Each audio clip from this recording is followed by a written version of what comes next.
Baik, Assalamualaikum warahmatullahi wabarakatuh. Perkenalkan, nama saya Dwi Payanti, Prodi Ilmu Al-Quran dan Tafsir kelas 5B. Di sini saya akan menjelaskan tokoh Muhammad Syahrur. Baik, di sini saya akan menjelaskan biografi Muhammad Syahrur. Muhammad Syahrur lahir di kota Damaskus, Syria pada tanggal 11 Maret 1938. Nah, sejak kecil Muhammad Syahrul menerima pendidikan dasar menengah formal non-keagamaan. Ketika ayahnya memilih tidak mengirimnya ke lembaga pendidikan Islam, melainkan menyekolahkannya di lembaga pendidikan Abdul Ar-Rahman Al-Kawakibi yang terletak di Medan.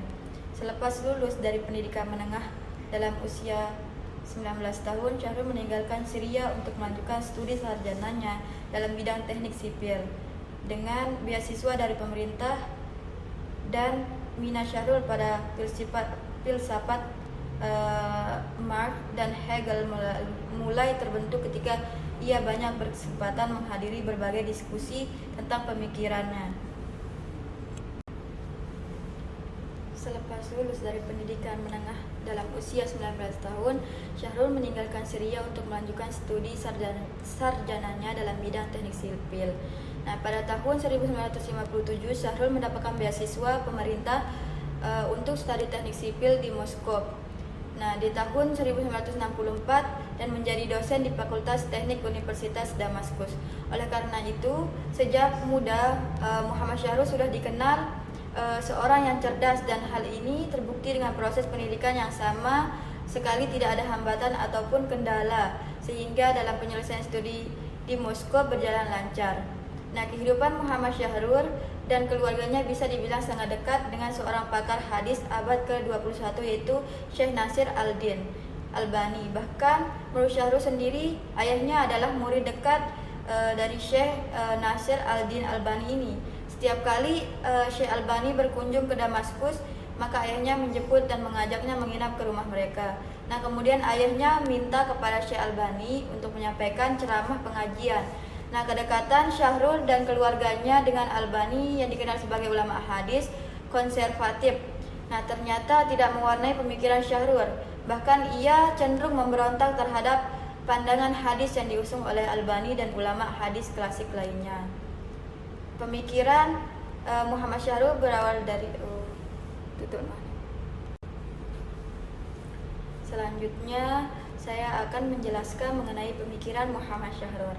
Pemikiran Muhammad Syahrul berawal dari suatu kegelisahannya atas problematika sosial yang berkembang di masyarakat.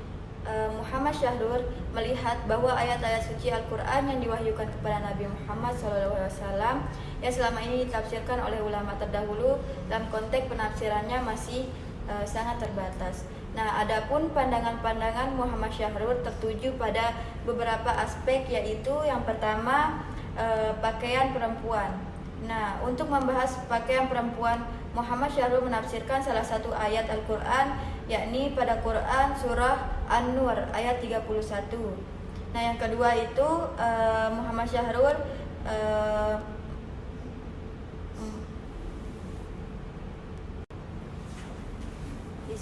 di sini yang pertama perhiasan berwujud benda, yaitu perhiasan yang berupa penambahan suatu benda ke benda yang lain atau pada suatu tempat untuk memperindah, misalkan dekorasi dalam ruangan, desain baju, penjepit, rambut, anting, kalung, gelang, dan lainnya.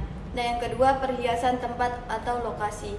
Menurutnya perhiasan macam ini sudah tampak jelas, yaitu berupa ruang-ruang publik di daerah perkotaan seperti taman kota, atau perhiasan lokasi yang berupa pelestarian yang sesuai dengan habitat asli yang menambahkan sesuatu yang bersifat alami seperti pepohonan dan tanaman bunga. Nah, yang ketiga perhiasan gabungan antara yang bersifat lokasi dan kebendaan. Menurutnya perhiasan di sini adalah perkembangan dan kemajuan ilmu pengetahuan manusia akan memenuhi bumi dengan berbagai bentuk hiasan lokasi, maka seluruh tubuh perempuan adalah perhiasan. Dapat diperjelas bahwa perhiasan di sini adalah suatu yang berbentuk utuh, bukan sekedar kalung, gelang, dan sejenisnya, melainkan seluruh tubuh perempuan. Nah, yang kedua itu pemikiran Muhammad Syahrul tentang poligami.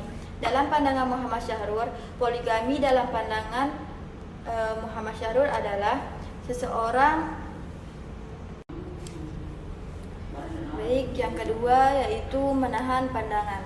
Dalam ayat tersebut ia berpendapat bahwa Allah Subhanahu wa taala menyuruh manusia untuk menahan sebagian dari pandangan, bukan menahan seluruh pandangan. Tetapi ia masih memiliki kebingungan terkait objek yang dipandang, yang pada akhirnya ia menyimpulkan bahwa objek tersebut adalah tergantung situasi dan kondisi yang mana laki-laki dan perempuan untuk tidak saling melihat wilayah yang tidak dikehendaki untuk dilihat, bukan saling melihat dalam aktivitas keseharian.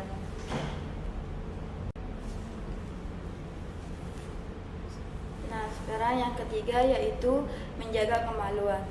Menjaga kemaluan di sini Muhammad Syahrul membaginya ke dalam dua kondisi, yaitu pertama menjaganya dari perbuatan zina dan semua hubungan seksual yang tidak disyariatkan.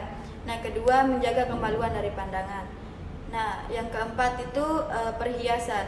Menurut Muhammad Syahrul, perhiasan terbagi menjadi dua. Yang pertama perhiasan yang tampak dan perhiasan yang tersembunyi. Ia mengelompokkan untuk perhiasan ke dalam tiga macam bentuk. Yang pertama perhiasan. Baik, yang kedua pemikiran Muhammad Syahrul tentang poligami. Nah, poligami dalam pandangan Muhammad Syahrul adalah seseorang laki-laki yang telah menikah dengan seorang wanita, kemudian menikahi wanita janda yang memiliki anak yatim dalam waktu bersamaan. Mungkin sekian dari saya, kurang dan lebihnya saya mohon maaf. Assalamualaikum warahmatullahi wabarakatuh.